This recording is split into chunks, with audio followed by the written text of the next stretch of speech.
So my one main pearl is use your collective wisdom. The leader cannot come up with all the ideas. The leader cannot come up with all the actions.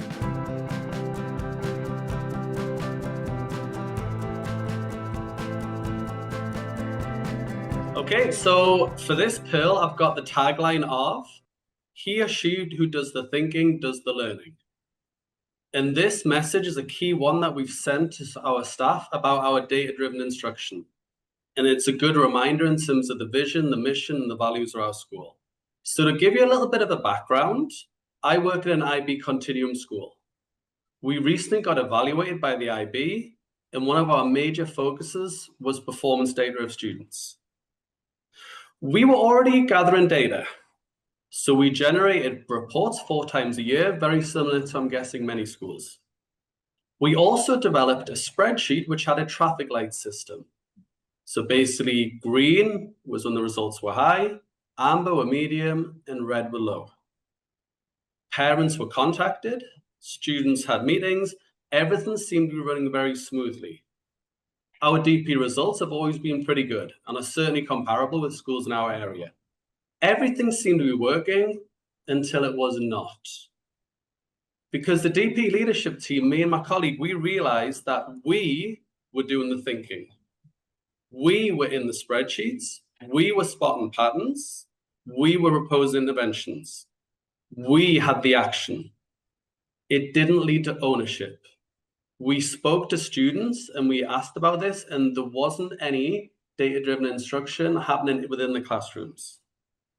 And it appeared that the onus is on the leadership team to solve this. So this is when our perspective changed. What we realized is using the Noster model, we missed a key part of our strategic planning. We explained the knowledge, we explained the why, we had resources, we had an action plan, but we didn't teach the thinking, we didn't teach how we wanted teachers to use this tool. So then no wonder it wasn't a success. So a turning point was during the What Makes an Effective School training. And Sue Easton, amazing, she was the coach for that. And then she really emphasized that that was the missing piece of the puzzle. The teachers didn't have the skills or weren't taught the skills how to actually use this.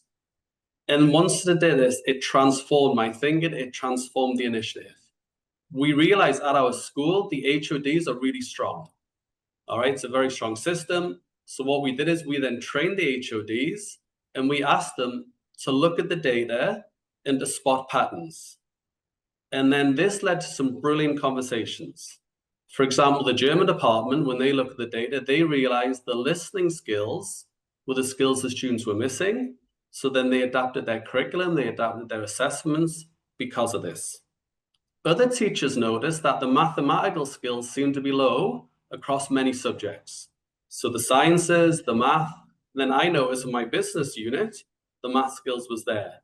So that led to a great aha moment, and it led to great collaboration between the teachers to think, this is what we can then do in order to help meet the needs of our students.